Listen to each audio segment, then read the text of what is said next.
hello लोगोफोर दिनैनि video नोंथांमोना मिथिगोन फेसबुकआव सोरबाया फ्रेन्ड रिक्वेस्ट हरोब्ला जों बेखौ एक्सेप्ट खालामनो हाया स्क्रिनाव नुदों unable to add more friends होननानै बुंदों जेरावनोखि जोङो गोदान इउजार्स फेसबुकआव जोंखौ जाय फ्रेन्ड रिक्वेस्ट हरगोन बिथांमोनखौ जोङो एक्सेप्ट बा कनफार्म खालामनो हाया जायो मानो होनबा जोंना अलरेडि 5000 फ्रेन्ड्स दंखायो फलोवार्सखौ होनाखै आं फ्रेन्ड्स 5000 फ्रेन्ड्स जानायनि उनाव जोङो गुबुन आरो सासेखौ कनफार्म खालामनो हाया सासेबो बारा खालामनो हाया बे फेसबुकनि मोनसे रुलखा गाहायाव दङ you can have up to 5000 friends on Facebook you will need to remove someone from your friends list add someone new होनना बुंदों माने जोङो गोदान रिक्वेस्ट हरगिरिफोरखौ कनफार्म खालामनो थाखाय माखासे थाखानाय फ्रेन्ड्सखौ आनफ्रेन्ड खालामनांगोन अब्लासो जोङो गोदानखौ कनफार्म खालामनो हागोन बियो सैथो बाथ्रा नोंथाङा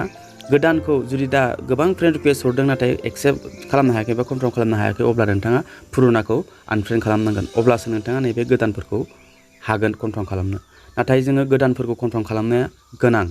पुरानाखौ जोङो आनफ्रेन्ड खालामनांगौ माबायदिखौ आनफ्रेन्ड खालामनांगौ बे भिडिअनि गेजेरजों आं खिन्थागोन बोरैहाय आनफ्रेन्ड खालामनानै गोदानखौ माबोरैहाय कनफार्म खालामनांगौ बे भिडिअआव नोंथांमोना मिन्थिगोन अब्ला भिडिअखौ फार्स्टनिफ्राय लानानै जोबजासिम नायलां लोगोफोर जेरैहाय हमनानै ला स्क्रिनाव नोंथांमोना नुदों आङो बेयाव फेसबुकखौ अपेन खालामबाय बिनिफ्राय फ्रेन्ड्सनि आइकनाव आं क्लिक खालामगोन नोंथांमोना नुदों बेयाव 20 आंखौ फ्रेन्ड रिक्वेस्ट हरदों जेरावनोखि जोबोद गोनांथार आंनि भिडिअखौ नुनानै आंखौ फल' खालामबाय जेला आं बेखौ कनफार्म खालामनांगोन नङा होमबा बेखौ कनफार्म खालामनो थाखाय आङो माखासे फ्रेन्ड्सखौ आनफ्रेन्ड खालामगोन नोंथांमोना नायलां माबायदिखौ आनफ्रेन्ड खालामनांगौ बोरैहाय सिनायगोन बोरैहाय मिन्थिगोन नोंथांमोना मोजाङै नायलां बिनि उनाव नोंथाङाबो बेफोरबायदिनो खामानिखौ मावनानै गोदानखौ कनफार्म खालामथारनांगोन गोदानासो जोंनि एक्टिभ फलोवार्स दै लोगोफोर एक्टिभ फ्रेन्ड्स एक्टिभ फलोवार्स बबेबा खेत्रआव नोंथांनाव जायनाव फल'नि अप्शन ओंखाराखै बे फ्रेन्ड्स नुजादोंब्ला बे फ्रेन्ड रिक्वेस्ट हरगोन अबियासलि नोंथाङा बेखौ नोंथांनि फल'वाराव कनभार्ट खालामबाय आंखौ मानो फल' खालामाखै माथो दाबो फ्रेन्ड्स जाना दं बिदि नङा बबेबा खेत्रआव नोंथाङा प्रफेसनेल डेसबर्डखौ अन खालामदोंब्लाबो पेज बानायदोंब्लाबो सोरनावबा फ्रेन्ड्स नुजाहैयो बिनि थाखायनो फ्रेन्ड रिक्वेस्ट हरनो गोनां जाहैयो फल'नि अप्शन नुजादोंबाथ' फल' खालामगौमोन बिदि आरो बबेबा खेत्रआव सोरनावबा फल'नि अप्शन ओंखारो बिनि सायाव आं डिटेल भिडिअ बानायदों सोरबायदिनि स्क्रिनाव नोंथांनिया फल'नि अप्शन ओंखारगोन सोरबायदिनाव फ्रेन्ड्सनि अप्शन ओंखारगोन बिनि सायाव आङो भिडिअ बानायखादों नोंथांमोना थांनानै चेक खालामनानै नायनो हागोन अके स' लोगोफोर जों दा फ्रेन्ड रिक्वेस्ट हरबाय जेला बेबो जोंनि फल'वार बेखौ जोङो फल'वाराव गनायनानै लानांगोन मानो होनबा कनफार्म खालामनाय लोगो लोगो जोङो बेयो फल'वाराव कनभार्ट जायो स' लोगोफोर दा 20 जन आंनाव बेयाव एक्टिभ फल'वार्स फैना दंफैयो जेरावनोखि आं बेखौ दा एक्सेप्ट खालामगोन नायनानै लानो हागोन कनफार्म खालामोब्ला बेयाव दा नै बेफोरबायदि ओंखारदों नाथाय आं बिसोरखौ एक्सेप्ट खालामगोन आरो कनफार्म खालामगोन माबोरै कनफार्म खालामगोन होनना बुङोब्ला नोंथाङा नाय बेयाव कनफार्मनि अप्शनाव क्लिक खालामनानै बेफोरबायदि ओंखारबायथ' नैबेयाव मेनेजनि अप्शन ओंखारगोन अके बेयाव मेनेजनि अप्शन ओंखारगोन बिनि उनाव मेनेजनि अप्शन ओंखारखांनायनि उनाव नङाब्ला नोंथाङा ओरैबायदिबो खालामजायो नोंथाङा डाइरेक्ट होमाव फैबाय बेनिफ्राय 3 लाइनाव क्लिक खालामनानै नोंथांनि नामाव क्लिक खालामनानै नैबे प्रफेसनेल डेसबर्ड बेफोरबायदि नुजाबाय बिनिफ्राय नैबे फल'वार्सनि अप्शन दं बे फल'वार्सनि अप्शनाव क्लिक खालामनानै नोंथाङा नैबे फ्रेन्ड्सनि अप्शन दं बे फ्रेन्ड्सनि अप्शनावबो क्लिक खालामनानै लानो हायो बेफोरबायदि स्क्रिनानो सेम नुजायो आरो दै नाथाय दा कनफार्म खालामनाय ओरैबायदि कनफार्म खालामनो सानदों बेफोरबायदि जाबाय दा मेनेजनि अप्शनाव क्लिक खालामगोन मेनेजनि अप्शनाव क्लिक खालामनानै नैबेयाव दं केटेगरिस बेनिफ्राय गाहायाव अलरेडि 5K फ्रेन्ड्स आंना अलरेडि जाना दंखायो नै नायना लानो हागोन 5K फ्रेन्ड्स जायनि थाखाय आङो गुबुन गोदानखौ आङो कनफार्म खालामनो हायाखै दाना आङो बिनि गेजेराव माखासे 20 जन माने एक्सेप्ट खालामनो थाखाय गोदान फल'वार्स एक्सेप्ट खालामनो थाखाय आङो 20 जन आनफ्रेन्ड खालामनांगोन 20 जन 20 जन मानसिखौ आनफ्रेन्ड खालामनांगोन थ' सोरबायदि मानसिखौ आनफ्रेन्ड खालामनांगौ माबायदिहाय सिनायगोन नोंथाङा बेखौ माने एक्टिभ गैला बा नोंथां खुनु भेलु गैया ओरैनोसो जायगा लानानै दोनबाय थादों अके नोंथांनि भिडिअखौ नाया कमेन्ट्सबो हरा नुवानो नोंथांनि भिडिअआ बिनिसिम नटिफिकेसनानो सहैया जेबो नायलानो माने थालखौनो लाया अब्ला बेफोरबायदिया ओरैनो जायगाखौ ब्लक खालामनानै दोनदों जेरावनोखि नोंथांखौ गोदान इउजार्सआ फल' खालामदों नोंथांनि बबेबा भिडिअखौ नुनानै आरो नायबावनो थाखाय बारे नायबावनो थाखाय अब्ला जों बे गोदानखौ गारनो हाया बेनिखायनो जोङो पुरानाखौ आनफ्रेन्ड खालामनांगौ स' लोगोफोर नायलांलाय माबायदि आनफ्रेन्ड खालामगोन माबायदिखौ आनफ्रेन्ड खालामगोन फार्स्टआवनो नोंथांमोना गोसोआव ला नोंथाङा फार्स्ट फेसबुक इउज खालामजेननायनिफ्राय जाय बायदि सुबुङा नोंथांखौ फ्रेन्ड रिक्वेस्ट हरदोंमोन आरो नोंथाङा कनफार्म खालामदोंमोन बै सुबुङा दा दंना गैला बा बिथांनि फेसबुक आइडिया दंना गैला मा जाखो नोंथांनि भिडिअखौ थारैनो बियो दाबो नायोना ना नाया नोंथाङाथ' एसेबाबो आइडिया थाखागोन ना थ' नोंथांनि आइडिया मथे बैफोरबायदि आइडिखौ नोंथाङा आनफ्रेन्ड खालामनांगोन बा नोंथांनियावनो फेसबुकआ मोननै मोनथाम दं जानो हागौ बे मोननै मोनथाम थानाय दङब्ला नोंथाङा मोनसेबो दोननाङा बेखौबो आनफ्रेन्ड खालामनानै दोन मोनसे डाइरेक्ट नट खालामनानै दोन जे बे आंनिया फेसबुक आइडि बे आंनि पासवर्ड होननानै नाथाय नोंथांनि ओरैनोसो जायगा लानाय जाहैयो बियो ओरैनोसो बेकाराव जायगा लानाय जायो जेरावनोखि गोनाङासो फैनो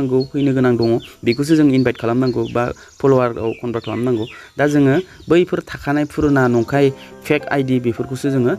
आनफ्रेन्ड खालामनांगौ जेरावनोखि जोङो दा गोदानखौ होमब्लासो कनफार्म खालामनो हागोन अके स' नायलां फार्स्टआवनो नोंथाङा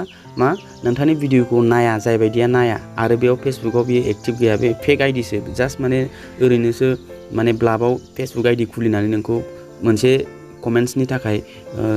माबा हरनो थाखाय कमेन्ट्स हरनो थाखाय फेक आइडि बानायनानै नोंथांखौ ओरैनो ब्लक खालामना दोनदों माने जायगाखौ कभार खालामना दोनदों आरोखि नोंथांखौ स' बेफोरबायदि आइडिखौ नोंथाङा आनफ्रेन्ड खालामनांगौ थ' लोगोफोर नोंथांमोना फार्स्टआवनो दारि गोलावफोर दंना माखासे नोंथांमोननि भिडिअखौ नायाबो बिसोरो जास्ट नोंथांनो माने हिन्जाव मानसिब्ला जास्ट माने टाइम पासनि थाखाय मेसेज खालामनो थाखाय बा फेक आइडि खालामनानै बिनि डाटा कालेक्ट खालामनो थाखाय बा बिदिनो भइस मेसेज भिडिअ कल खालामनो थाखाय गोबाङानो दारि गोलावफ्रा फेक आइडि बानायजोबो दै गासिबो नंजोबा नाथाय किसुमान खेथ्रआव बेफोरबायदि आइडि बानायनानै दोनो नोंखौ चान्स लाबाय थायो थाल लाबाय थायो बारे मेसेज खालामबाय थायो डिस्टार्ब खालामबाय थायो बैखौ आनफ्रेन्ड खालाम अके बेफोरबायदि मानसिखौ आनफ्रेन्ड खालामखा फेसबुक जुदि नोंथांनाव बारे नोंथांखौ टर्चार खालामबाय थादोंब्ला बै सुबुंखौ आनफ्रेन्ड खालाम जिखुनु सुबुङानो जाया मानो जिखिनि हारियानो जाया मानो नोंथाङा बेखौ आनफ्रेन्ड खालामनानै नैबे गोदान दा कनफार्म खालामनो गोनांखौ कनफार्म खालाम सासे आनफ्रेन्ड खालाम सासे कनफार्म खालाम बिदिनो नोंथांमोना आनफ्रेन्ड खालामलांबाय था जेरैहाय आङो सायख'नि थिग बेफोरबायदिनो नोंथाङा स्क्रल डाउन आप खालामलांबाय था बिनि उनाव नोंथांमोना नायनो हागोन माखासे नोंथाङा सिनायखागोन बबेयो फेक बबेयो रियेल बेफोरबायदिनो नोंथाङा खालामलांबाय थानानै जेरैहाय आङो फर एग्जाम्पलनि थाखाय आनफ्रेन्ड खालामनानै आं सासे कनफार्म खालामनानै नोंथांमोननो खिन्थागोन नैबे दङ एम्स ललि होननाय मोनसे दङ नै बेयाव प्रफाइल पिक्सारबो गैया जेबो गैया मानो होनबा बे फेक आइडिसो बियो जास्ट माने ओरैनो बबेबा माबा माबि नायनो थाखायसो जेनेबा बिदिनो सिं सिरि सोर साबसिन सोर मोजां सोर गाज्रि सोर माबायदि भिडिअ हगारो सोरनि भिडिअआ माबायदि बेफोरबायदि जास्ट नायनो थाखायसो फेक आइडि बेफोरो बा बे फेसबुकआ दा दंना गैला बबेबा खेथ्रआव फेसबुकआ गावनो हारसिंनो बेयो आनफ्रेन्ड बा रिमुभ जालांखायो बे फल'वार्स खमायनाया जाहोना बेनो बबेबा खेथ्रआव माने फेक आइडिफ्रा हारसिङैनो नोंथांनि फ्रेन्डस लिस्टनिफ्राय रिमुभ जालांखायो आरो बबेबा खेथ्रआव बे थाबायानो थायो बेखौ नायस'ना एआइआ दै स' लोगोफोर नैबे एम्स ललि होननाय दङ बेखौ आङो आनफ्रेन्ड खालामगोन जेरावनोखि बेना प्रफाइल पिक्सारबो गैया बियो माने फेक आइडिसो बेखौ आङो फेसबुकआव अपेन खालामनानै नाय 31 फ्रेन्डसल' दं अके 31 फ्रेन्डसल' दं बिनि थाखायनो बियो आंनि थाखाय खामानि नङा स' आं बेखौ आनफ्रेन्ड खालामगोन बेखौ आनफ्रेन्ड खालामबाय नङा होमबा आंहा सासे निउ फल'वार फैलायबाय आं बैखौ कनफार्म खालामबानो सासे आरो निउ फल'वार फैलायबाय अके थिग बेफोरबायदिनो नोंथांमोना नायनो हागोन दा आं सासे आनफ्रेन्ड खालामबाय नालाय बिदिनो सेलेक्ट खालामनानै सायख'नानै नोंथाङा आनफ्रेन्ड खालामबानो जाबाय आनफ्रेन्ड खालामनाय लोगो लोगोनो 4999 बेयाव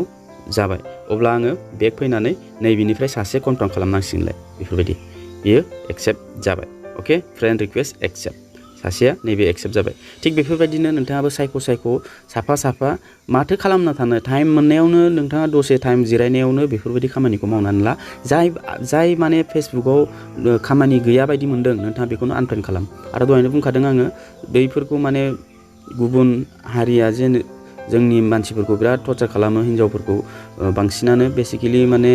हिन्जाव मानसियानो आरोना फ्रायानो हाबा जानाय जायो बेखौ जेबो मिन्थिया बिराद डिस्टार्ब खालामहरो बैफोरबायदिखौ आनफ्रेन्ड खालाम बेफोरनि थाखाय नोंथाङा बेयाव टाइम वेस्ट खालामनाङा ओमफ्राय गोदान फल'वार फैनायखौ एक्सेप्ट खालामनानै ला बिसोरो एक्टिभ फल'वार होननानै जोङो बेखौ गनायनानै लानो हायो अके लोगोफोर स' नोंथाङाबो बेफोरबायदिनो